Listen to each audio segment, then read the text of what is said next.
Could I ask my noble friend to come to a close? This is not an appropriate moment. Well, my lords, I do insist on continuing to speak, and I'm very glad I have support from the benches over there. My lords, I would just like to speak, if I may, as a departing hereditary peer. Regrettably, no time has been allocated for hereditary peers to say farewell to this House, and I'm very sad about that, but that is the position. So, my lords, would your lordship be kind enough to listen to me, a departing hereditary peer, saying a brief goodbye to this House. My lord, I first entered this House 54 years ago in 1972. The House then was very different. There were only very few peeresses in the House, less than 10%, and those peeresses who were in the House all wore hats. My lords, I had the very scary experience when I was giving my maiden speech to be attacked by the hatted peeresses Skummerscale, who wrongfully attacked my maiden speech. It took me a long, long time to recover from that attack from the hatted peeress. My lords, that the House in those days was much less proactive. I give a comparison. In those days, if you wanted to table an oral question, you would go to the table office and you would say, have you got a space for me in Thursday of next week? And the answer may be not, but we can give you another space in 10 days' time. For order, could I ask my noble friend to come to a close? This is not an appropriate moment. Well, my lords, I do insist on continuing to speak, and I'm very glad I have support from the benches over there.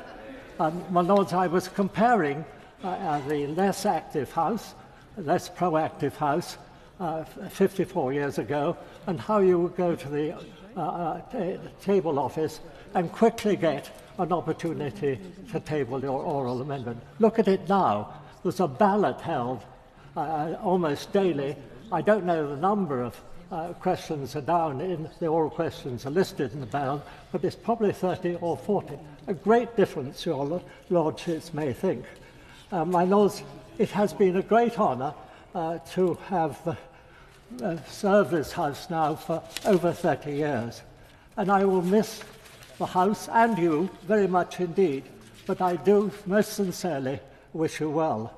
In your new constitution for the House, I do hope that you will have a large elected element. My lords, that is needed to get a proper constitutional balance between ourselves and the other House. My lords, it was about 40 years ago, Lord Hailsham, Quinton Hailsham, gave a lecture entitled "The Elected Dictatorship." My lords, that is prevailing even more seriously now than it was 40 years ago, with incoming governments with large majorities, and does completely take over the legislature, not only in the other House, but in this House. And we're seeing that during this ping-pong period we're in now.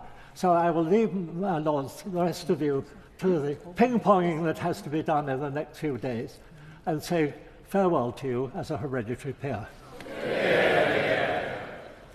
My lords, it's a huge privilege to follow the noble Lord Hacking, and I'm sure many noble lords will have the same sentiment as I do, as thanking him for his extraordinary service to his country.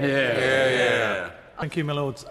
Could I just start by thanking Lord Hacking for all your services that you've given over the many years, and it was an absolute pleasure to join you on the dining table earlier before this debate to exchange our views about your long history here and your guidance to me as one of the more younger members of your Lordship's House. So I think we will miss you dearly.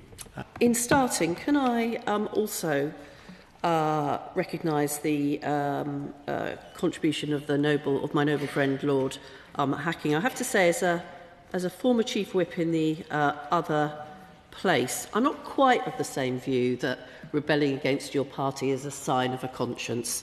But nevertheless, can Can I thank him for his service and his comradeship to me as well since I have been in this House. I would like to thank all noble lords who've spoken today, including Lord Hacking, and I wish him well in the future.